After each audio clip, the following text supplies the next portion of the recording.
दिनांक 19/20 को थाना सैन पश्चिम पारा से एक यूपी 112 के माध्यम से पुलिस को सूचना मिली थी। एक गांव है कसीगावा, जहां पर एक घर में आग लगी है और आग लगने से 2 व्यक्ति वहां पे जल गए हैं।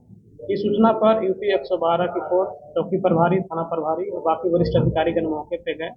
मौके पे जाने के बाद पाया कि 2 व्यक्ति जो वहां पे मृत पाए गए थे। वहाँ पे फील्ड यूनिट की टीम भी मौके पे आई थी। फील्ड यूनिट के द्वारा मौके का मुआयना किया गया और बारीकी से घटना का निरीक्षण करने के बाद में घटनास्थल पर जो भी चीज़ें थी, जो ऐसा लग रहा था कि घटना में प्रयुक्त हुई है, उसको बरामद किया गया था। शव को नियमानुसार पैकटनामा करके पोस्टमार्टम के लिए भेज दिया गया। पोस्टमार्टम होने के बाद में जो पोस्टमार्टम की रिपोर्ट है उसका भी अवलोकन कर लिया गया था। बाद में इनके जो परिजन थे उनके द्वारा जो तहरीर दी गई थी, उस तहरीर के आधार पर थाना सैन पचीपारा पे एक मुकदमा 302 436 IPC था, जिसमें 2 लोग को इन्होंने नामजद किया था, जिसमें से एक व्यक्ति का नाम विनोद है, दूसरे का नाम कल्याण सिंह है। ये दोनों ही उसी गांव के रहने वाले हैं। जो विनोद है, जो मृतक है, उसमें से एक अनिल उसका चचेरा भाई है। जब ये दोनों लोगों को हिरासत में लिया गया, उसके बाद में एक और व्यक्ति जो विनोद के फादर हैं बदलू, उनको भी हिरासत में लिया गया।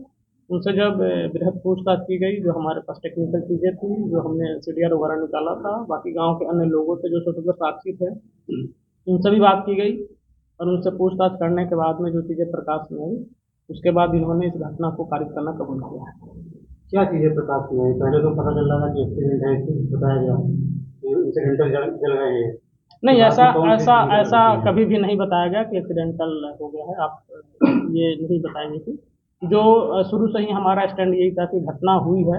अब ये आगजनी है या एक्सीडेंट है, किसी ने जानबूझ के आग लगाई है, एक्सीडेंट है, एक्सीडेंटल फायर है, ये दोनों बिंदुओं पे पुलिस के द्वारा इस पे अलग अलग जांच की जा रही थी। हमारी अलग अलग टीमें इस पे लगी हुई थी, क्योंकि जो भी फॉरेंसिक की चीज़ें थी अभी आई नहीं हैं और जो उसके बिना आए हुए कुछ भी कह पाना पहले मुश्किल था, क्योंकि दोनों टीमें हमारी इसमें लगी हुई थी, अलग अलग बिंदुओं पे काम कर रही थी।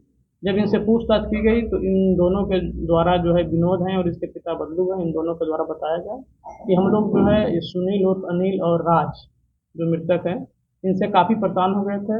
ये लोग हमें गाली गलौज करते थे, मारपीट करते थे, क्योंकि ये चचेरे तहरे भाई भी हैं, वहीं आपस में इनका घर है। मारपीट करते थे, हमारे मवेशियों को भी मारते थे।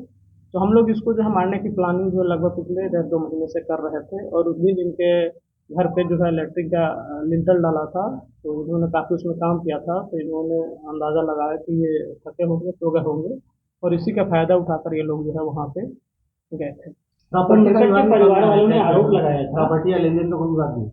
ये जब इनसे जब पूछताछ हुई, पूछताछ के क्रम में इन्होंने बताया कि ये जो है पहले जो है इन्होंने अपने मोटरसाइकिल में जो है पेट्रोल भरा कर लाए थे, पेट्रोल को कैन में रखकर वहाँ पे ले गए थे। जब ये दोनों ये मुतमईन हो गए कि ये दोनों लोग वहाँ पे सो रहे हैं, उसके बाद इन्होंने उनके ऊपर जो है पेट्रोल डाल दिया, लगभग 10 लीटर का पेट्रोल।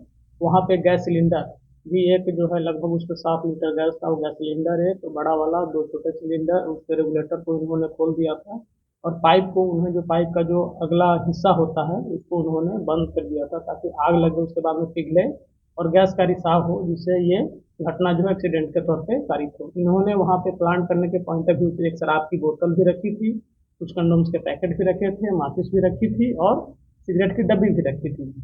ये सब चीज़ें वहाँ पे इन्होंने प्लांट किया था और घटनास्थल से सभी चीज़ों को बरामद कर लिया गया है और ये सामान कहाँ कहाँ से लाए थे इसको भी हम लोगों ने तस्दीक कर लिया है। सारी चीज़ें हमारे पास में है, जो फिंगरप्रिंट है वो भी फोरेंसिक यूनिट के द्वारा जो है बरामद कर लिया गया है। प्रॉपर्टी डिस्प्यूट के बारे में जब इनसे बात किया गया तो इन्होंने कहा कि प्रॉपर्टी में इसका जितना शेयर बनता था उसका शेयर हम लोगों ने पहले ही इनको दे दिया था। प्रॉपर्टी डिस्प्यूट की बात ये बता रहे हैं।